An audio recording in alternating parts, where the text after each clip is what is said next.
Obrigado, Centro Espírita Jonadark, sejam todos bem-vindos. Pessoal, o foro é livre, estejam convidados a participar. E nós vamos iniciar dizendo do nosso propósito.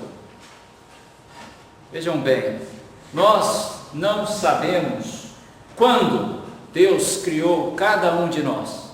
Não temos precisão deste momento. 1000 anos atrás, milhões de anos atrás, bilhões de anos atrás, não sabemos. Mas temos a convicção que já tivemos inúmeras experiências na veste carnal, sempre com o propósito do crescimento. Não sabemos também, exatamente em detalhes e minúcias, o processo de criação dos espíritos. Kardec, no Livro dos Espíritos, ali nós temos o esclarecimento de que somos indivíduos abstraídos de um princípio coletivo, nominado princípio espiritual. Cada um de nós é uma abstração deste todo, com alguns atributos. Não sabemos quando fomos criados, nem como fomos criados, mas uma notícia maravilhosa: sabemos a razão de existirmos. O propósito da nossa criação, da nossa existência, não é outro senão a conquista da felicidade. Muitos disseminadores do Espiritismo muitas vezes apregoam que fomos criados para a dor e o sofrimento, de forma alguma como que um Deus infinito em bondade, pleno em todos os seus atributos, soberanamente justo e amoroso, teria como propósito aos seus amados filhos, amados ao infinito, a dor. Fomos criados para a felicidade. E não é aquela felicidade temporária, aquela felicidade transitória, aquela felicidade que advém das conquistas que os ladrões cobiçam, que os vermes comem, que as traças roem, que o tempo deprecia. Fomos criados para a conquista da felicidade eterna, aquela que se junge, se une, integra o Espírito para todo o sempre. Seguindo a cartilha feliz do próprio Cristo, quando disse que estaríamos plenos quando estivéssemos dessedentando quem tem sede, alimentando quem tem fome, vestindo quem está com frio, levantando o caído, esperançando o descrente, movimentando o inerte. Assim seremos felizes, e essa felicidade é resultante da nossa evolução. Temos como meta, temos como objetivo o progresso do conhecimento, a exponenciação das nossas informações, mas sobretudo da nossa sentimentalização, da extirpação do orgulho, do egoísmo, os filhos degenerados destas duas chagas. Assim nós seremos felizes. Pergunta 112 do Livro dos Espíritos. Todos os espíritos um dia estarão no estado de purificação, desprovidos dos vícios morais, descansando para sempre. Aí eu dou alguns segundos de pausa, porque os irmãos entenderam essa frase controversa. Espíritos puros, descansaremos para sempre. Descansaremos das ofensas, não nos atingirão. Das mágoas, melindres e rancores, estaremos impermeáveis a este conjunto de tristezas. Descansaremos de tudo que nos remete ao primitivismo da matéria, mas estaremos em efetivo trabalho, conquistando, fundamentando a nossa felicidade, quando estivermos diminuindo a tristeza alheia. No livro Obreiros da Vida Eterna, que é o 4º livro da sequência André Luiz, a instrutora Zenóbia, um espírito nobre que dirige um posto de assistência a espíritos tristes, afirma para André Luiz: a maior felicidade do céu é diminuir a tristeza do inferno. É uma analogia, uma metáfora. A maior alegria de um espírito venturoso, de um espírito puro, de um espírito feliz, é levar consolo, conforto, soerguimento. Então temos essa boa notícia, a notícia da eternidade, uma eternidade feliz. Essa jornada é extensa, é infinita. Então nós vamos fazer aqui uma comparação com um grande teatro. Se a nossa vida fosse uma grande peça, esta jornada eterna, nós teríamos cada ato desta peça em uma de nossas existências. Cada veste, um corpo. Cada século, um mero dia.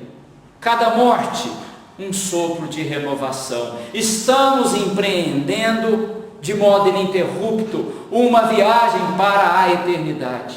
Enquanto espíritos errantes, nós reencarnamos. Nascemos, crescemos, vivemos, progredimos, aprendemos, desencarnamos, retornamos, fazemos um balanço, um planejamento, renascemos. Nesta jornada eterna, estamos sempre preenchendo a nossa mala. Então nós estamos sempre preparando e reciclando a nossa mala. Mas hoje nós estamos falando de uma outra categoria de viagem. A viagem do Espírito no decurso das suas encarnações. E o que nós colocamos nessa mala, que é a própria aquisição espiritual. Nós não levamos o que é perecível. Nós não transportamos aquilo que é de condição material.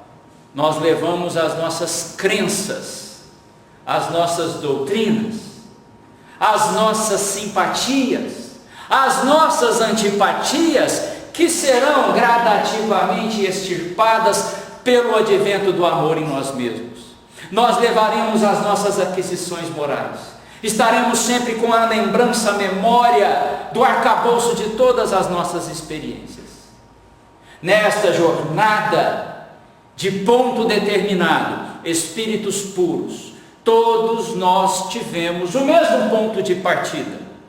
Criados por Deus na simplicidade e na ignorância, encarnando pela primeira vez na forma humana em um mundo primitivo. E nesta jornada eterna, em busca da evolução, que nos traz como resultado a felicidade, o próprio Deus, o Criador, coloca na nossa mala da vida alguns atributos importantes. O livre-arbítrio. Todos nós fomos criados com um poder, uma capacidade, uma procuração sem data de validade que nos confere o direito de agir, pensar, sentir conforme a própria vontade. 2000 anos atrás, temos belíssimas histórias de cristãos, de espíritos de excelso amor a Jesus, que eram torturados, estraçalhados nos circos romanos para a alegria da turba eufórica. Podem coagir os nossos corpos, podem ferir a nossa matéria, mas pelo advento do livre-arbítrio, no nosso sentimento, no nosso raciocínio, só há um soberano Senhor, nós mesmos, e este presente Deus nos concedeu. Temos a inteligência, que é a faculdade, a capacidade, o mecanismo de solucionar problemas. Quão benéficos resultados a inteligência aliada ao sentimento proporciona ao ser. Temos a capacidade, um outro presente do Criador, de armazenar todas as nossas vivenciações. Quando desencarnamos, a veste material, ela forma outros corpos, ela morre. O espírito não, ele se desvincula deste corpo, vive para sempre, envolto numa substância fluídica que Kardec denominou perispírito. No nosso perispírito, no nosso corpo espiritual, há o armazenamento de tudo o que já vivenciamos e experimentamos. Temos essa grande faculdade. Aquisições morais. Na jornada evolutiva, com muito esforço e trabalho, vamos aprimorando os nossos sentimentos, refinando o nosso amor. Amor que já é um presente de Deus quando nos cria.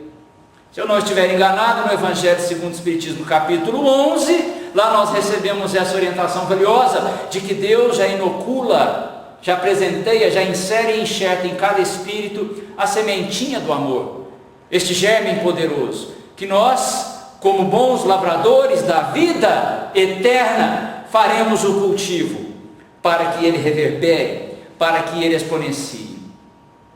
Neste caminho de evolução há uma ferramenta muito importante, que muito catalisa, muito contribui ao nosso progresso, a fé.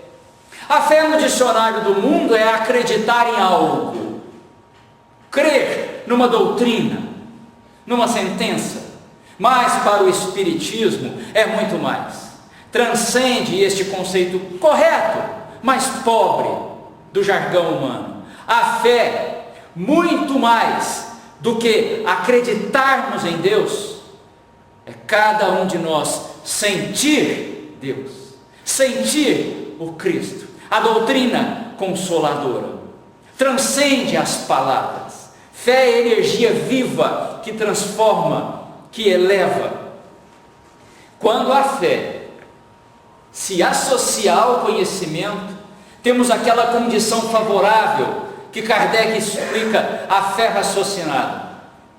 A fé raciocinada é aquela fé que confronta a ciência, a razão, em qualquer época da humanidade. Vejam como a fé com raciocínio, ela é consoladora. Nós espíritas sabemos, primeiro, viveremos para sempre. Isso advém da fé raciocinada. Sabemos que o fim é a veste orgânica, ele sucumbe, ele fale, ele tem extinção. Nós não. Existiremos para todo o sempre. Se esta experiência na carne não foi feliz, se a minha vida foi de extremas dores, sofrimentos e aflições, sabemos que há a continuidade e sabemos que houve os antecedentes, porque estamos sempre num processo de semeadura, estamos sempre plantando, colhendo, agindo, sofrendo as reações das nossas escolhas, causando, percebendo os efeitos das causas causadas por nós. Sabemos então da lei de causa e efeito e como isso nos traz um alento, porque temos a determinação de que todas as dores, todas as aflições passarão. É um estado transitório da alma ainda que expia e é provada, mas tudo isso passa na medida do exercício do empreendimento da nossa vontade. Isso é um grande consolo. Pela fé raciocinada, nós sabemos que se essa experiência não obteve o sucesso, quando eu contrasto com o meu planejamento encarnatório, eu sei que Deus, Criador e perfeito, infinitamente amoroso, nos ofertará sempre a bênção de recomeçarmos. Nós sabemos a dor que experimentamos quando um ente querido, alguém que amamos, desencarna. Não vamos aqui diminuir esse sofrimento, mas temos também a esperança, que não é passiva e é ativa, de que estamos separados daqueles que empreenderam a viagem. Estamos separados em corpos, não estamos separados em coração, em sentimento, em alma. E isso a fé com raciocínio nos oferta o consolo. Mas nessa jornada evolutiva, onde buscamos o progresso que resultará na felicidade, que exponenciará o nosso amor, há uma outra ferramenta. Kardec, na pergunta 919, uma pergunta do ano 1857, ele indaga: qual é o meio mais eficaz que tem o homem de melhorar nessa vida? Veio uma resposta que nós já conhecemos.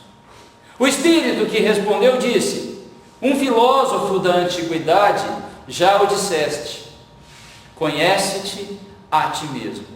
Sócrates, o filósofo que viveu 300 anos antes de Cristo, repetia, convidava os homens à reflexão. Mas esta frase não é de Sócrates, estava inscrita no oráculo de Delfos por incontáveis tempos. Mas tão importante era que os filósofos propunham a sua reflexão.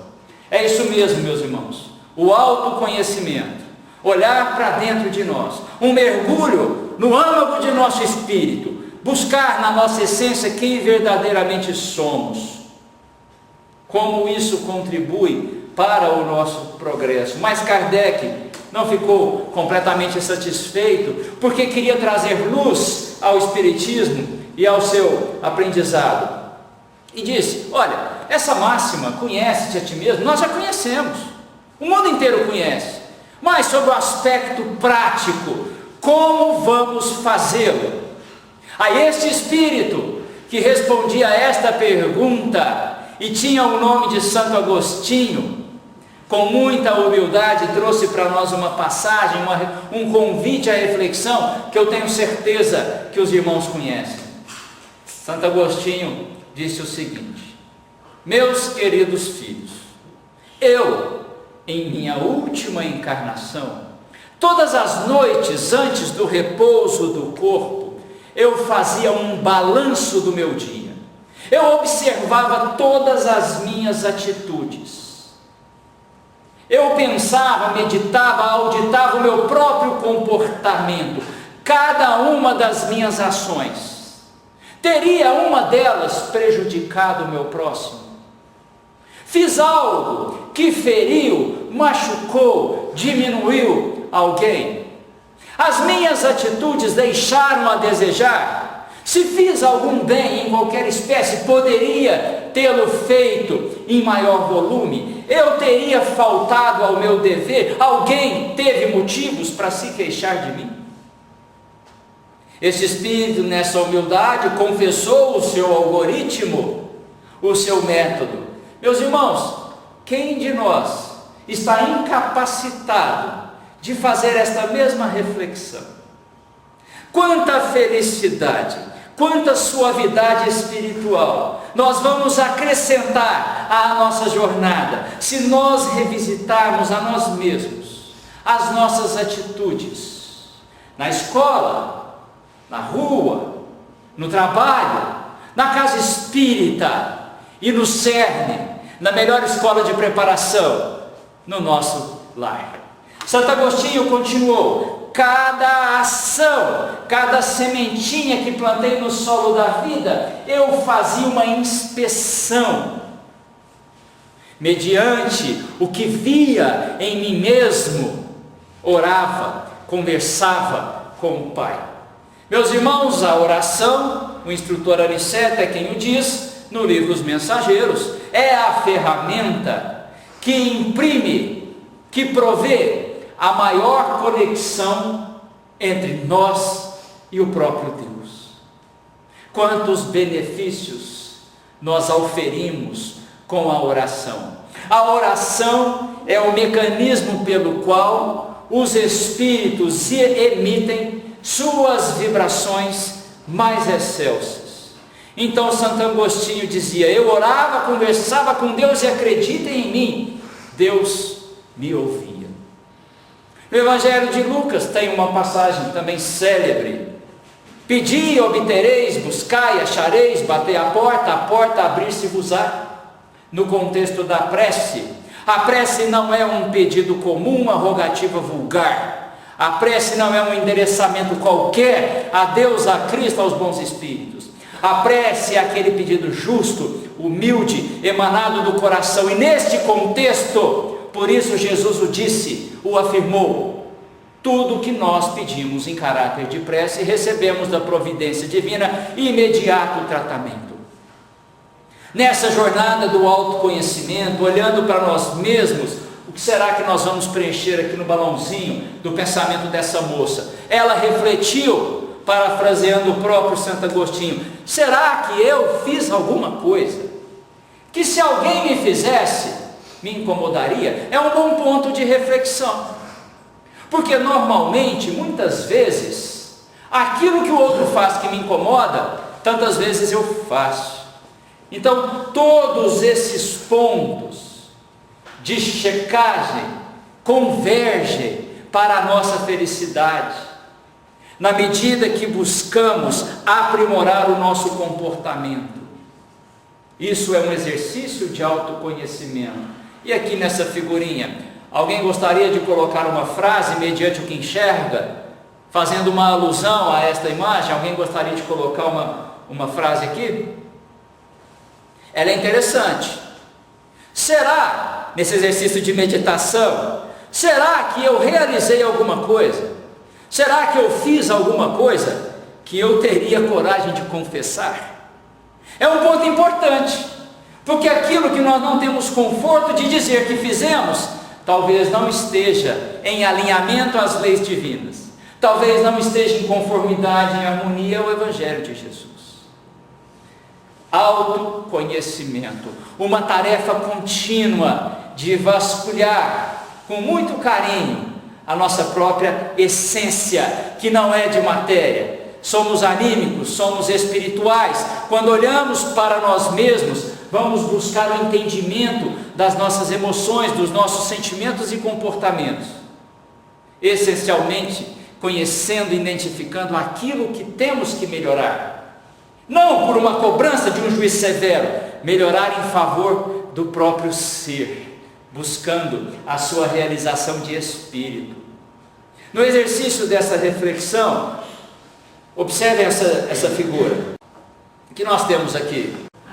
Alinhamento, quem disse? Muito obrigado. Meus irmãos, estamos aqui num exercício de autoconhecimento, numa proposta de alinhamento. É um bom método, íntimo, de foro particular. Como está o nosso alinhamento às leis de Deus? Na oração dominical, na oração do Pai Nosso, tem ali: seja feita a tua vontade. A vontade de Deus não é a imposição de um ser onipotente caprichoso, um ser que age estritamente com rigor. Seja feita a tua vontade. Cumprir a vontade de Deus é darmos cumprimento às suas leis, leis perfeitas como Deus o é, leis criadas para nos impulsionar, nos motivar ao progresso que traz a felicidade. Lei de justiça: não faça ao teu próximo o que você não quer que lhe seja feito. Isso é ou não é uma medida de felicidade? Lei de amor, lei de caridade. Quando nós amamos alguém no contexto do Espírito, quando nós desejamos o melhor para o próximo, nós estamos em processo contínuo de emissão vibratória. Estamos irradiando as melhores ondas mentais que conseguimos produzir. Ora, toda essa produção, todo este material direcionado em favor do próximo, primeiro circulou a mim mesmo, qualificou o meu próprio perispírito, pacificou o meu espírito, e este par indissociável reverbera no corpo físico, aumento da própria imunologia. O bem pensar nos fortalece as próprias doenças, porque eleva as nossas defesas. Estamos alinhados à lei de trabalho, trabalho material, trabalho espiritual. Nesse exercício de alinhamento, como está a nossa harmonia ao Evangelho do Cristo, que é uma revelação do amor, lei de Deus? É simples. Jesus, o pedagogo supremo, excelso, tantas vezes contava histórias curtas com fundo moral profundo, é o sentido da parábola. Como estamos mediante a parábola do semeador, do bom samaritano? O homem estava caído, machucado, alquebrado, ensanguentado no chão. Passou um sacerdote e sequer olhou para aquele homem. Passou um homem de muitas posses e desdenhou. Muitas personalidades de inúmeros tipos e estereótipos atravessaram aquele homem, se depararam com ele e seguiram jornada. Mas um samaritano, que àquele tempo era reputado como um homem de mau caráter, teve a iniciativa de se ajoelhar. Não perguntou o nome, quem era, de onde vinha, não fez interrogatórios, simplesmente ajudou. Como está o nosso alinhamento à lei de amor e caridade? Na parábola do semeador, o Senhor saiu a semear, lançou a semente. A semente caiu no solo pedregoso, no solo arenoso, queimou no sol, não cresceu. Somos o solo fértil que recebemos a palavra de Deus e, acima de tudo, produzimos frutos resultantes das sementes acolhidas. Nós estamos aqui sendo um solo que recebe a semente da doutrina espírita, do Evangelho Consolador. Estamos raciocinando, mas sentimentalizando? É um convite de autoconhecimento, sem qualquer tipo de julgamento. A parábola dos talentos. O senhor ia fazer uma grande viagem, pegou uma soma enorme de dinheiro, distribuiu aos seus servos, aos seus fiéis colaboradores. Aquele tempo, um talento representava unidade financeira, mais ou menos 22 quilos de ouro ou prata. E essa barra de talento, ela era particionada em moedinhas. Este é o sentido do talento. Deu para um 5, 2 e 1, viajou. Aquele que pegou 5 foi no mercado, trabalhou, prosperou, devolveu outros 5. Teve um que pegou o talento e enterrou no solo. Quantos talentos somos agraciados quando criados por Deus? Quantos talentos somos providos ininterruptamente pelos bons espíritos? Os bons espíritos, se tivessem um corpo frágil como o nosso, ou suscetível às questões materiais como nós, demandariam fisioterapeutas espirituais, porque os braços ficam esticados a nosso favor o tempo todo. Deveriam ter uma ler espiritual, mas isso não acontece com eles. Os bons espíritos estão sempre à nossa disposição. É que muitas vezes nós não provemos ou oferecemos a sintonia necessária. Então os talentos nós temos em abundância. Estamos multiplicando. Uma jovem moça estava prestes ao apedrejamento coletivo. Mas Jesus disse à multidão de pensamento perturbado: quem não tiver pecado, atire a pedra. Como nós estamos diante da falta alheia? Procuramos, num gesto de indulgência, evidenciar a qualidade de outrem, ou num gesto de inconsequência, ressaltar a dificuldade moral que o próximo apresenta. A gente se depara com um argueiro no olho do outro, e como está a trave no nosso? São convites, são pontos de verificação. Moisés, que trouxe um código civil disciplinar, 1500 anos antes de Cristo, aquele código era adequado àquele tempo. Mas, da lei mosaica, nós extraímos como eternos os 10 mandamentos, porque é de origem divina, porque está compatibilizado com as leis eternas de Deus. E trazemos também a lei áurea, a regra áurea, que é importante nós refletirmos, já falamos dela aqui hoje. A regra áurea diz: não façamos ao nosso próximo o que nós não queremos que nos seja feito. Não faço para o outro o que eu não quero para mim. Importante ponto de reflexão. Mas veio Jesus e transcendeu. Corroborou, ratificou, endossou a regra áurea. Não faça ao teu próximo o que você não quer que lhe seja feito, mas faça ao teu próximo todo o bem que puderes. Exercício de autorreflexão, conhecimento de si mesmo. Diante das ofensas, como está o grau do nosso perdão? Diante das divergências, das opiniões diferentes, como está o seu grau de compreensão? Mas quantas vezes não aceito, não engulo se alguém diverge da minha opinião, se o meu ponto de vista é confrontado, se o comportamento alheio não segue a cartilha que eu determinei? Diante da divergência, como está o nosso grau de compreensão? Diante das dores, dificuldades, aflições, desafios, provas, expiações, como está o nosso grau de resignação? Resignar-se não é recalcitrar-se, não é passividade. Resignação é compreender que a dor passa, que muitas vezes o problema é decorrente da minha própria atitude, plantada 1000 anos atrás, 10.000 anos atrás, 10 minutos atrás, 5 segundos atrás. Diante do auxílio que os outros me prestam, como está o meu grau de gratidão? Diante destas situações apresentadas, e poderíamos ilustrar com infinitas outras, como está o nosso grau de evolução? Houve um homem, desencarnou há 23 anos, praticamente isso, que todos vocês conhecem. Francisco dizia, vou tirar a cortina, que tudo que passei na vida tinha uma razão de ser. O meio aparentemente adverso em que renasci era o que necessitava para servir na condição de médium.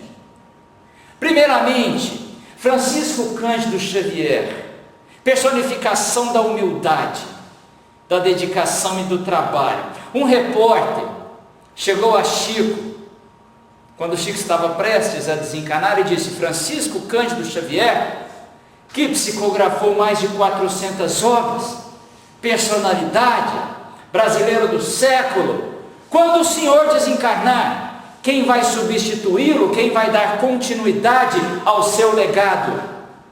Este homem, com esta humildade envolvente, disse: meu irmão, quando um capim morre, nasce outro. Jamais se colocou à frente da obra dos Espíritos, jamais se julgou proprietário de nada do que foi intermediário entre o plano espiritual e material. Quantas mãezinhas em sofrimento profundo sua psicografia consolou com o alento da sobrevivência da alma à morte do corpo físico. Mas aqui ele estava dizendo que ele sempre fez um exercício de autoconhecimento. Ele sempre refletiu nas situações adversas que experimentara, chegando à conclusão que aquilo tudo contribuiu para o seu progresso. Não devemos desejar a dor de forma alguma, apenas ter a consciência que os aflitos serão consolados. Bem-aventurados os aflitos, serão consolados. Mas os aflitos não constituem meramente o conjunto dos espíritos que sofrem. Os aflitos que serão consolados são aqueles que sofrem com entendimento, com dignidade espiritual, com luta, mas com resignação. Num exercício de autoconhecimento, olhando para nós mesmos, o que nos é prioridade? O que tem maior valor para nós? O que realmente importa? As coisas ou os seres? É um ponto interessante de averiguação. Vamos olhar para os nossos propósitos, crenças, desejos e ideias. Eles estão contribuindo para o caminho da nossa evolução espiritual. Eles estão contribuindo para que eu seja mais feliz, mas não é aquela felicidade transitória, frágil. Estamos falando da felicidade inquebrantável que dura para sempre. Esse prédio é uma mera imagem para que os irmãos visualizem um edifício que vale bilhões de reais. Bilhões de reais. Há vários edifícios assim, inclusive no Brasil. Na Avenida Paulista tem prédios assim, em São Paulo. Este prédio, tão oneroso, tão caro, ele demandou uma equipe vastíssima de engenheiros preparados, especializados para o seu erguimento, para a sua construção, para o seu alicerce. Esse prédio contou com muita tecnologia, os elevadores são inteligentes.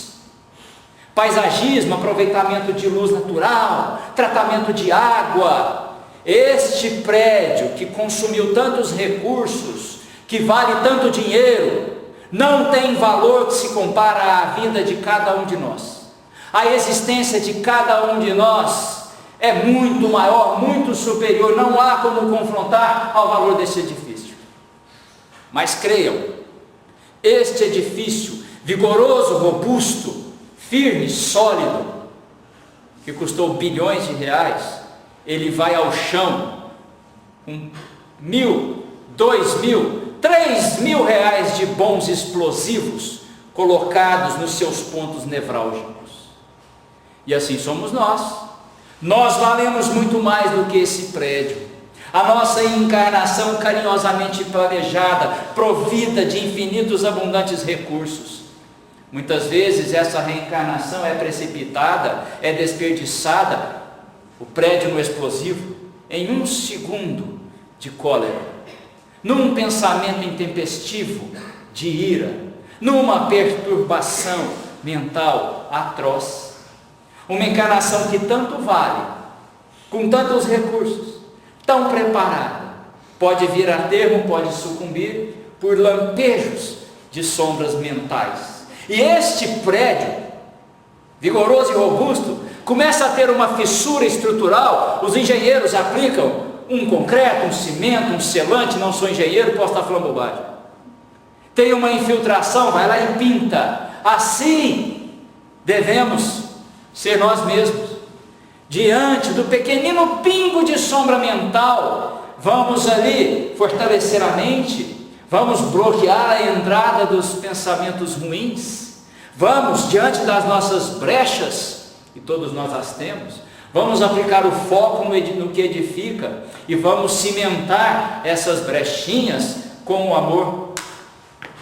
Vamos evitar que pequenos fatores sombrios e trevosos coloquem a termo uma encarnação tão valiosa, tão valorosa, com tanta expectativa de prosperidade espiritual quanto a nossa. Eu sempre procuro colocar uma historinha para ilustrar o que a gente conversou, até para encobrir a pobreza das minhas explicações. E tive muita dificuldade de achar essa história.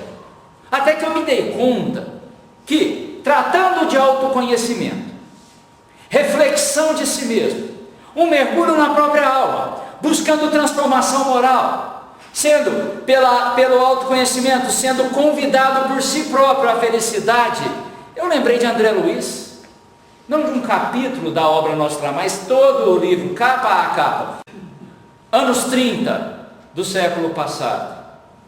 André Luiz, um médico renomado, de muitas posses financeiras, inclusive advindas de uma herança volumosa de seu pai.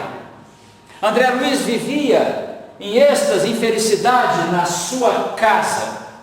Para ele, o lar era exatamente este contexto. Para nós, o lar, que é a melhor escola de preparação para as almas, o lar, que é aquele cantinho abençoado, onde os espíritos que se amam buscarão amar-se mais, onde os espíritos que possuem arestas a aparar vão buscar a reconciliação. Para nós, o lar transcende as paredes onde moramos e começa a ser o próprio universo. Mas André Luiz fechou-se ali naquela eclusa. Então ele estava lá com o seu cabelo corretamente penteado, o seu rosto primorosamente tratado, as unhas muito bem polidas, vivendo o seu sonho feliz. Mas, de repente, num certo dia, um diagnóstico. Com 40 e poucos anos, uma doença já em estado adiantado, agravada, que se não fosse tratada ali com muita efetividade, o encaminharia para a morte. No contexto dele, porque para nós, a morte é a falência do corpo físico. A morte não é sequer a desencarnação, porque a morte é apenas um dos estágios da desencarnação. A partir da falência do corpo, os laços que prendem o espírito, o perispírito daquela veste, se rompem, se desatam. E muitas vezes, no decurso da própria idade, esses laços já estão ficando enfraquecidos. O desligamento para aqueles espíritos que cultivam os bons valores é uma libertação sutil. Mas vivamos em plenitude esta encarnação.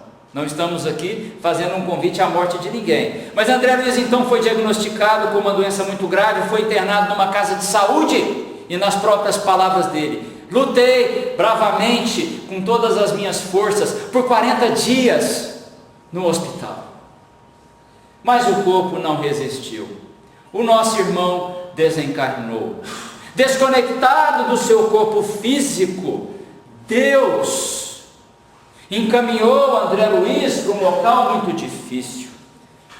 Meus irmãos, eu cometi aqui uma fake news.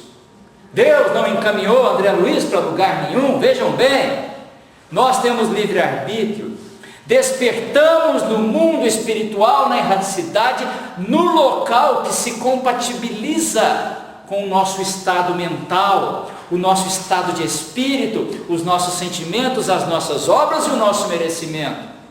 Então é uma atração magnética. André Luiz despertou numa região difícil, e lá, meus irmãos, sentiu fome, frio, sede, correu atrás de alimentos que perambulavam aqui e lá, foi acusado de suicida e isso o revoltava, porque jamais ele aceitaria esta nominação.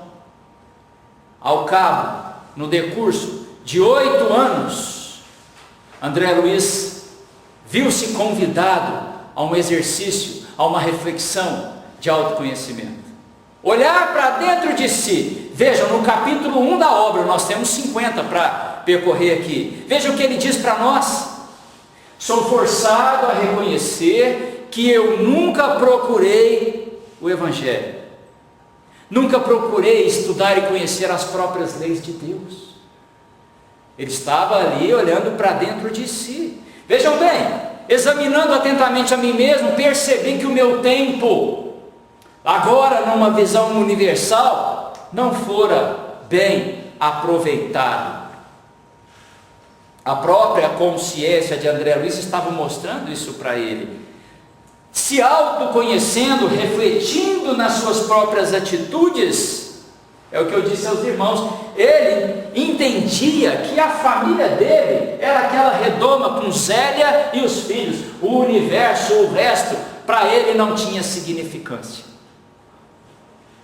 Mas nestes 8 anos, refletindo, pensando bastante, lembrou-se de alguns preceitos religiosos que ele inclusive afirmava que detestava e chegou à seguinte conclusão: eu não posso estar abandonado porque vejo-me num outro plano, numa outra dimensão, estou morto. Deve existir um autor da vida, um criador. E se esse conceito de Deus, que algumas vezes eu ouvi, for concreto, este Deus não pode esquecer-se de mim. Aí, meus irmãos, confessando, palavras dele, confessando a falência do amor próprio, do egoísmo, André Luiz, pela primeira vez, com humildade, com sentimento, juntou as mãozinhas e fez uma prece. Muitas outras vezes ele fez pedidos e rogativas, mas não eram preces, porque a prece pressupõe atributos indispensáveis: humildade, justiça. Ele juntou as mãos e fez uma prece, fez uma oração, derramou ardentes lágrimas, foi sincero.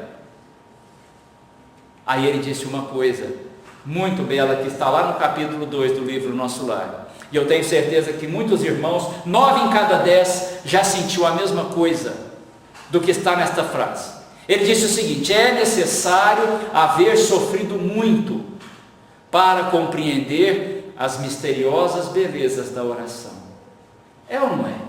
Nos momentos difíceis, nas atribulações da alma, quando o coração sangra, quando a dor é muito grande, a gente conversa com Deus, a gente vem ao Centro Espírita Joana d'Arc, à Igreja Católica, em qualquer lugar, a gente senta num banco simples, a gente ora, como aquilo é um bálsamo. E foi isso que ele sentiu, porque estabelece conexões com os bons espíritos, porque aí nós passamos a ter aquele processo de alimentação e retroalimentação das boas energias.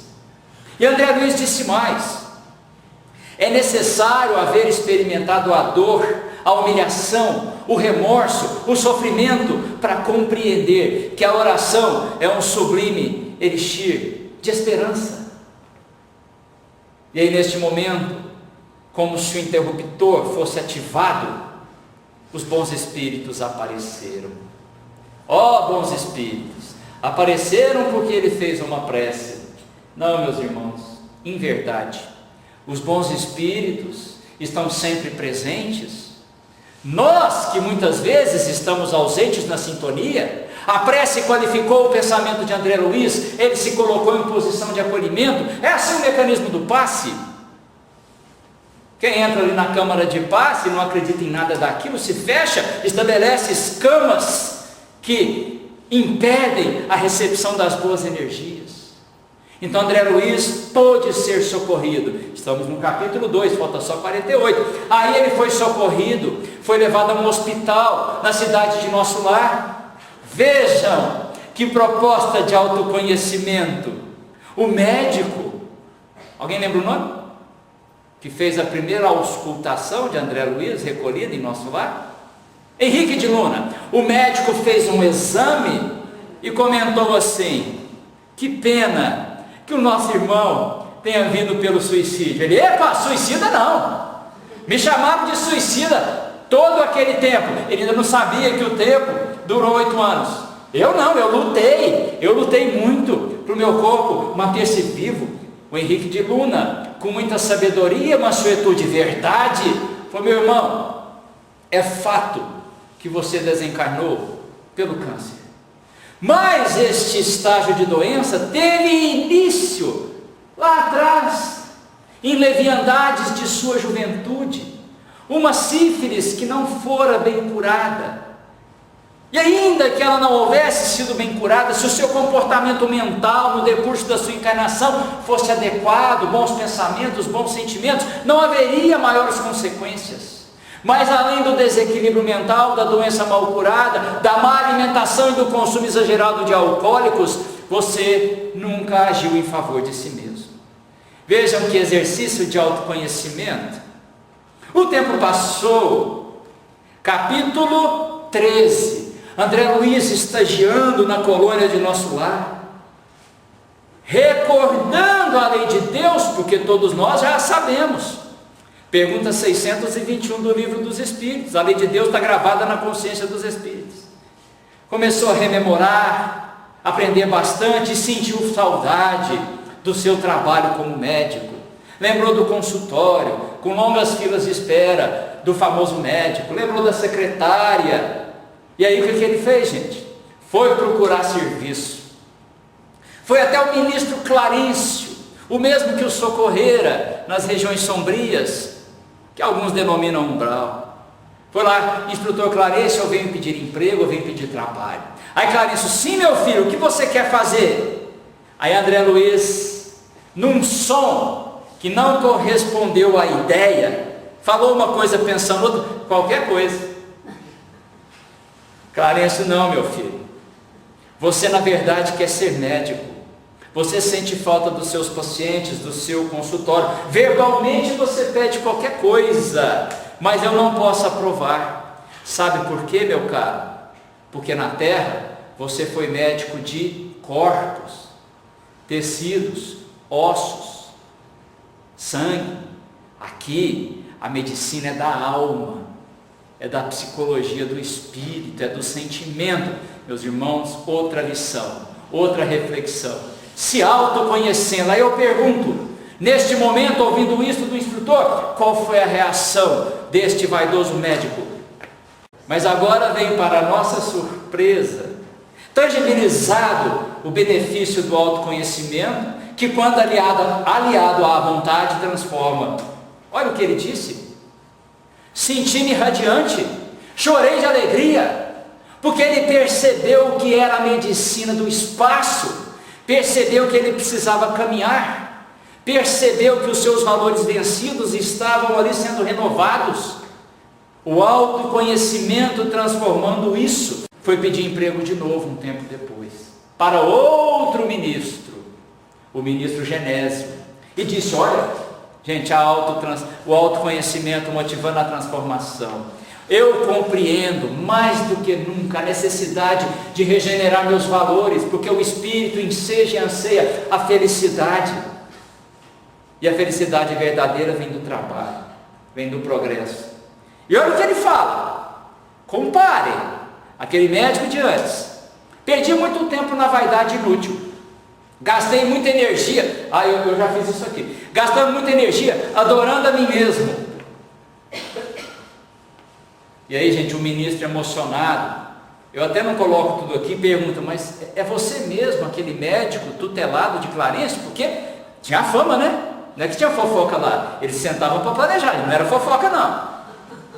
E aí o ministro disse o seguinte, uma frase importante: quando o servidor está pronto, o trabalho aparece. Qualquer um de nós que temos um valor muito grande, quando nós nos dispomos ao trabalho com o Cristo, não tenham dúvida, o Cristo nos visitará em abundância, na figura daquele irmão necessitado, do seu recurso financeiro, do seu recurso de sentimento, do seu tempo, do seu ouvido, do seu braço estendido. Então André Luiz foi admitido, iniciou o seu primeiro trabalho profissional em nosso lar, nas câmaras de retificação, que eram ambulatórios gigantescos que acolhiam espíritos recém-saídos das zonas difíceis, do umbral. Estava lá o ex-médico, observando uma ala hospitalar, muitos espíritos sofrendo, e uma enfermeira, nome conhecido, Narcisa, se desdobrando, socorrendo um irmão aqui, fazendo uma prece com outro irmão ali. Alguns espíritos, apegados ainda à impressão da matéria, expelindo pela boca líquidos viscosos, caíam no chão, e a enfermeira limpando, sem ninguém pedir, sem ninguém convidar, sem ninguém incitar. O nosso ex-médico, de forma muito voluntariosa, agarrou seus apetrechos de higiene e começou a auxiliar aquela enfermeira. Exercício de autoconhecimento que transforma, que sublima. Veja o que ele diz depois que acabou aquela noite: nenhum amigo do mundo poderia avaliar a alegria do médico que começava a educação de si mesmo num serviço rudimentar, elementar de enfermaria. André Luiz, desde que foi socorrido, manifestou um desejo muito forte. Qual foi? Antes desse, aquilo que todos nós vamos pedir socorro e guarida. Quando a gente está apertado, está com o coração opresso, normalmente a gente lembra de quem? Da mãe. André Luiz desencarnou, queria ver a mãe. E a mãezinha, que habitava colônias muito superiores, o visitou 2 vezes e em sonho mais uma. Então isso ele pôde realizar. E qual foi o segundo? Alguém aqui disse, acho que foi a senhora. Qual foi a grande vontade de André Luiz, além de ver a mãezinha? Visitar o lar, visitar a sua casa na cidade do Rio de Janeiro. E toda vez que ele manifestava essa vontade, os bons espíritos: André Luiz, espere um pouco, porque os bons espíritos sabiam que ele tinha ainda que se autoconhecer, burilar alguns valores, estar pronto ou apto para ter possibilidade de sucesso espiritual. Então ele chegou lá em nosso lar, Clareço levou, chegou na rua da sua casa, o coração acelerado, esbaforido, dificuldade de falar, tanto que o coração batia. Chegou na porta da casa, se olhou para aquela palmeira, suspirou, porque era a palmeira que ele e a esposa haviam plantado assim que recém-casados mudaram-se para esta casa. Entrou dentro de casa, gente, aí o primeiro impacto: os móveis todos diferentes. Cadê meus móveis? Cadê a minha escrivaninha que eu fazia o meu estudo, que eu lia o meu jornal? Não está aqui. Ah, mas eu já não sou aquele homem, eu mudei. Os móveis não me interessam. Mas aí teve uma circunstância maior. Ele olhou para a parede, onde estava o quê? Cadê o meu retrato? Cadê o retrato de André Luiz, senhor do lar, com a sua esposa e os seus filhos, suas propriedades? Não estava lá o porta-retrato. Mas ele já não era aquele homem. Ele havia reformulado. Jesus o chamara a novos aprendizados e ensinamentos. Mas aí o teste. Olhou para o corredor, gente. Lá no final do corredor, sua amada esposa Zélia, tão querida, tão saudosa, conversando com alguém. Ele não deu muita atenção em quem estava conversando com ela, gente. Aí, a plenos pulmões, com toda a força que possuía, ele gritou: minha amada Zélia. Aliás, foi o contrário: Zélia, minha amada. E o que aconteceu? Rima. Vocês vão rimar com a minha frase numa palavra. Zélia, minha amada. O que aconteceu? Nada. Nem um arrepio, gente. Nós sentimos a influência dos espíritos, pergunta 459, mas ela não sentiu nada, ela estava gélida. Nenhuma repercussão. Aí ele aproximou-se frustrado e percebeu o que o homem falava. Dona Zélia, o senhor Ernesto precisa descansar. Opa, aqui complicou. Ernesto? Será que é um pet, um gatinho que ela adotou e cuida? Será que é um parente, um tio distante? Mas aí veio uma frase que levou luz à sua dúvida, que foi conclusiva. Prestem atenção, coloque, gente, empatia. Coloque-se no lugar de André Luiz. Doutor, salve por caridade, porque eu não suportaria uma segunda viuvez. Aí pensou, peraí, a primeira viuvez foi quando eu desencarnei. Então Ernesto, quem é Ernesto? Pois é, a consciência dele sofreu um golpe, como se um grande badalo batesse num grande sino, e ele, com um pensamento turvo e confuso, segunda viuvez, Ernesto? Vocês estão entendendo a importância dele ter se autoconhecido, nesse estágio de 1 ano em nosso lar, ter buscado o sentimento, entendendo a preocupação carinhosa dos bons espíritos. Não é a hora de você ir ao seu lar. Ele subiu para o quarto com a velocidade do pensamento e viu lá, apossando-se de sua cama, aquele homem, aquele invasor, aquele intruso. O filme, ele muda um pouquinho. André Luiz volta ao umbral, não tem nada disso. Por alguns momentos, ele se perturbou. Ele teve um início de cólera, mas aquilo durou muito pouco. Ele narra assim: tive ímpetos de odiar o intruso com todas as minhas forças. Imediatamente, André Luiz, que buscou o autoconhecimento que transforma, que é um convite à renovação, veja o que ele já sentiu ao mesmo tempo: eu já não era aquele homem, porque o Cristo me chamou ao esclarecimento do amor, da fraternidade e do perdão. Como que eu vou odiar? E se eu tivesse viúvo? Gente, ele fala agora uma frase tão bela, que demandou dele olhar para si mesmo. A família que ele tinha numa redoma, a família que estava restrita, circunscrita à esposa e os filhos, o universo para ele inexistia. Olha o que ele fala agora, refletindo sobre o Ernesto: minha família não é esposa e 3 filhos. A minha família agora estendeu-se a todo o universo. André Luiz lembrou-se de Narcisa, que era enfermeira, tentou conversar com ela pelo pensamento, ela veio em entendimento. Os dois, aquele homem estava com um problema respiratório gravíssimo, os dois fizeram um extensivo tratamento, passe magnético, essências da natureza, enfim, o homem se curou. André Luiz retorna então ao nosso lar, feliz consigo mesmo, não alimentando-se de orgulho, mas alimentando-se da alegria de ter feito bem ao próximo, de ter vencido o monstro do egoísmo.